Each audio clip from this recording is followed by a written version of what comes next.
সেটা হলো রব্বে কারিমের শুকরিয়া জ্ঞাপন করব যে আমাদের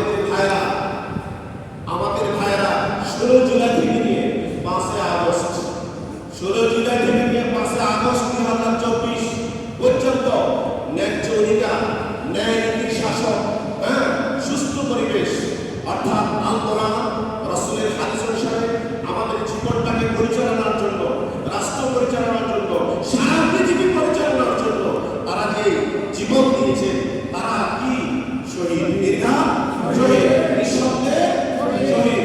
তাদের জন্য দোয়া করতে হবে এবং তাদের শাহাদাতের জন্য দোয়া করতে হবে। যারা এই যুদ্ধে যারা আহত হয়েছে তাদের সুস্থতার জন্য কি করব? দোয়া করব। দেশের জন্য দোয়া করব, শান্তির জন্য দোয়া করব। বিশৃঙ্খলা থেকে আমরা দূর সরে, ফিতনা থেকে দূর সরে আমরা কি আমাদের এই পরিবেশটাকে, আমাদের রাষ্ট্রটাকে আল কোরআন রাসূলের হাদিস অনুসারে আমাদের জীবনটাকে যদি পরিচালনা করি, সেখানে কোনো দুর্নীতি থাকবে না। থাকবে না, কোনো দুর্নীতি থাকবে না। একবারে পরিবার থেকে নিয়ে সংসদ পর্যন্ত, সংসদ থেকে নিয়ে পরিবার পর্যন্ত কোনো দুর্নীতি থাকবে না। ও ভাই, যদি কোরআন অনুসারে চলি, হাদিস অনুসারে চলি, তাহলে সফলতা আমার, আপনার। আমার কবরে আমি যাব, আপনার কবরে আপনি যাবেন। যখন আপনি এই নীতি অনুসারে কবরে যাবেন, রব্বে কারিমের পক্ষ থেকে আমার জন্য, আপনার জন্য, আপনার কবরে সরাসরি জান্নাতুল ফিরদাউসের দরজাটা খুলে দেওয়া হবে। সুবহানাল্লাহ। শুধু এর মধ্যে সীমাবদ্ধ নয়, আপনার যে পোশাকটা, এই পোশাকটা জান্নাতুল ফিরদাউসের পোশাক পরিধান করা হবে। সুবহানাল্লাহ। এবং জান্নাতুল ফিরদাউসের বিছানা আমার জন্য, আপনার জন্য বিছিয়ে দেওয়া হবে। সুবহানাল্লাহ। শুধু জান্নাতি পরিবেশ, শুধু জান্নাতি পরিবেশ, তাহলে আমরা সফল। এখন তাদের জন্য রব্বে কারিমের কাছে আমরা প্রশংসা করব কি? আলহামদুলিল্লাহি রাব্বিল আলামিন। এজন্য কবি বলেছেন যে প্রশংসা সবই কেবল তোমারই, রব্বুল আলামিন। দয়া তো মেহেরবান, করুণা পুরা, আর কেউ নয় তুমি মালিক, শেষ বিচারেরই। কেবল তোমারই করি বাবা, কেবল তোমারই চাইনি আমার। দাও সদাও সরল পথে সিরাত মুস্তাকিম, সিরাত মুস্তাকিম। যাদের উপরে করেছে রহমত, দিয়েছ তোমার অশেষ মহব্বত, তাদের শিকড় দাও আমাদের, দাও তোমার দিন। যাদের উপরে কেবল গজব নাজিল করেছ, দিয়েছ আযাব, তাদের ভাগ্য দিও না মোদের সীম অসীম সীমাহীন। এই রব্বে কারিম সূরা ফাতিহা, এই যে রব্বে কারিমের প্রশংসা, এটা পড়ে গেছি। তাহলে কেন পড়ে গেলাম? যে আমার আপনার সকলের মনের আশা আল্লাহ যেন কবুল করে নিন, সেজন্য রব্বে কারিমের প্রশংসা করলাম। এবং আমাদের যে ভাই বোনেরা, সাধারণ জনগণ যারা নিহত হয়েছে, তাদের শাহাদাতের জন্য দোয়া করব, রব্বে কারিমের কাছে এই জন্য প্রশংসা করেছি। আল্লাহ রাব্বুল আলামিন আমাদের সকলকে যে কোরআন হাদিস অনুসারে জীবন যাপন করার তৌফিক দান করুন। আমিন। রব্বে কারিম যে ঘোষণা দিয়েছেন, আল ফিতনাতু আশাদ্দু মিনাল কাতল। এই কথাগুলো, সূত্রগুলো শুনেন, এই কথাগুলো, এই সূত্রগুলো, কোরআনের সূত্রগুলো শুনেন। সূত্র অনুসারে অঙ্ক করলে অঙ্ক মিলবে, আপনার অঙ্ক হয়ে যাবে। আর সূত্র ছাড়া যদি আপনি অঙ্ক করেন, অঙ্ক মিলবে না। কথা কি ঠিক কিনা ভাই বলেন? এই জন্য রব্বে কারিমের সূত্র হলো আল ফিতনাতু আশাদ্দু মিনাল কাতল। আমার সমাজে, আপনার সমাজে, আমার রাষ্ট্রে, আপনার রাষ্ট্রে, আমার পৃথিবীতে, আপনার পৃথিবীতে যে রব্বে কারিম নিজে ঘোষণা দিয়েছেন, আল ফিতনাতু আশাদ্দু মিনাল কাতল। ফিতনা হত্যার চেয়ে ভয়ঙ্কর। ফিতনা কি? হত্যার চেয়ে ভয়ঙ্কর। এই জন্য কোরআনের সূত্রটা দিয়ে দিলাম, মৃত্যুর পূর্ব মুহূর্ত পর্যন্ত কোনো ফিতনা করা যাবে? কোনো ফিতনা করা যাবে? এই ফিতনা করা যাবে না। তারপরে লেখা রব্বে কারিমের সূত্র হলো কি? মা কাতালা নাফসান বিগাইরি নাফসিন আও ফাসাদিন ফিল আরদি ফাকান্নামা কাতালান নাসা জামিআ ওয়া মান আহইয়াহা ফাকান্নামা আহইয়ান নাসা জামিআ। যে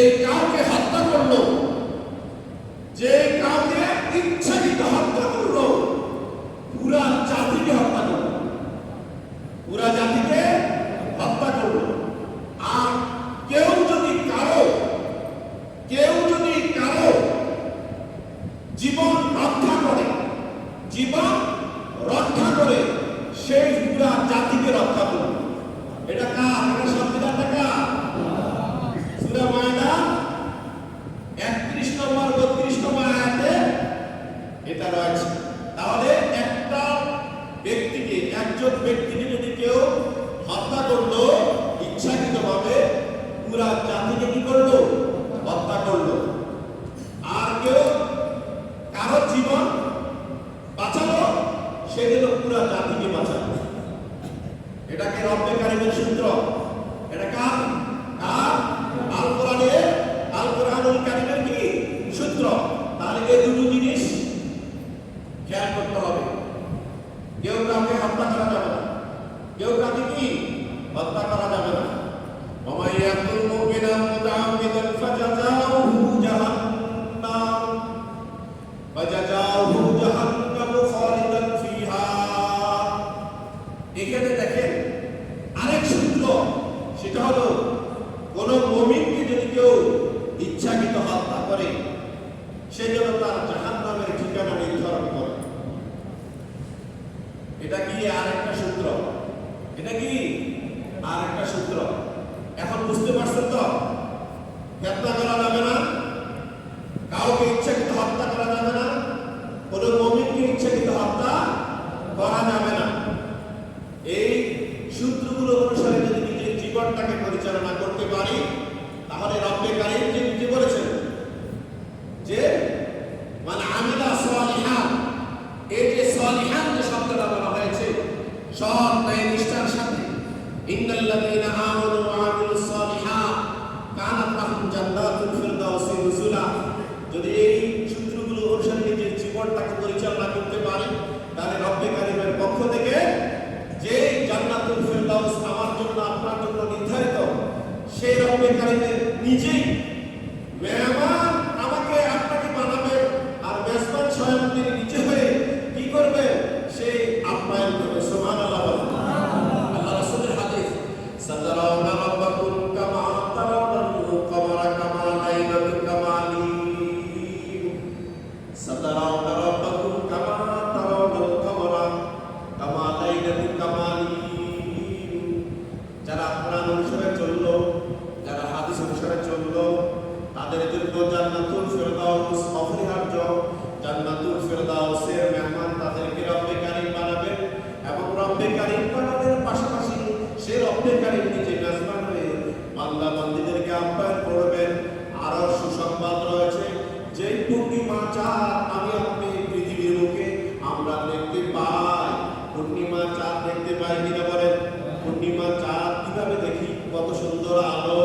ঠিক রব্বে কারীম রব্বুল আলামিন তিনার সংবিধান অনুসারে নিজের জীবনটাকে পরিচালনা করার কারণে, তিনার সংবিধান অনুসারে নিজের জীবনটাকে পরিচালনা করার কারণে, তিনার পক্ষ থেকে নবীকুল সম্রাট, রাসূল সম্রাট, সাইয়্যিদুল কাউনাইন ওয়া রাহমাতাল লিল আলামিনের সংবিধান আল হাদিস অনুসারে আমার আপনার জীবনটাকে পরিচালনা করার কারণে রব্বে কারীম জান্নাতুল ফিরদাউসে সকালে একবার বিকেলে একবার পূর্ণিমা চাঁদের ন্যায় দেখা দিবে। সুবহানাল্লাহ। সকালবেলা একবার দিদার দিবেন, বিকেলবেলা একবার দিদার দিবেন। এর চেয়ে সফলতা আর কিছু হতে পারে না? বলেন, আর কিছু হতে পারে? যে একজন মহাপণ্ডিত, একজন মহাজ্ঞানী, একজন বড় আলেম ভারত মহাদেশে, তিনি সেখানে তিনার কিতাবে লেখেন ফিরুস্তুকা আলাম। এই যে আমরা যত আশা আকাঙ্ক্ষা করি, যত আমাদের চাওয়া পাওয়া, সব আল্লাহ পৃথিবীর বুকে পুরা করে দিয়েছে। যারা জান্নাতুল ফিরদাউসের মেহমান, যারা জান্নাতের মেহমান, তারা এই পৃথিবীর বুক থেকে, মানে এই পৃথিবী থেকে তারা সমস্ত চাওয়া পাওয়াগুলো পেতে থাকে। কি করে? পেতে থাকে। এজন্য আমাকে আপনাকে সর্বদা কোরআনকে ফলো করে চলবো, হাদিসকে ফলো করে চলবো, রাসূলের চরিত্রটাকে ফলো চলবো।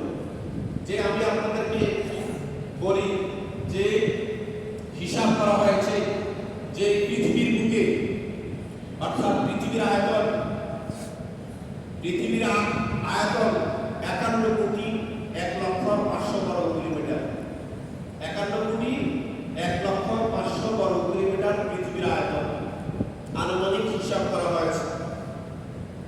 এরপরে এই পৃথিবীর 15,000 কোটি পৃথিবী মিলে একটা সৌরজগৎ, 15,000 কোটি সৌরজগৎ মিলে একটা মহাসৌরজগৎ, 15,000 কোটি মহাসৌরজগৎ মিলে একটা গ্যালাক্সি, 15,000 কোটি গ্যালাক্সি মিলে একটা মহাগ্যালাক্সি, গ্যালাক্সি গুচ্ছ। এরপরে 15,000 কোটি গ্যালাক্সি গুচ্ছ মিলে একটা মহাগ্যালাক্সি। সুবহানাল্লাহ বলেন না?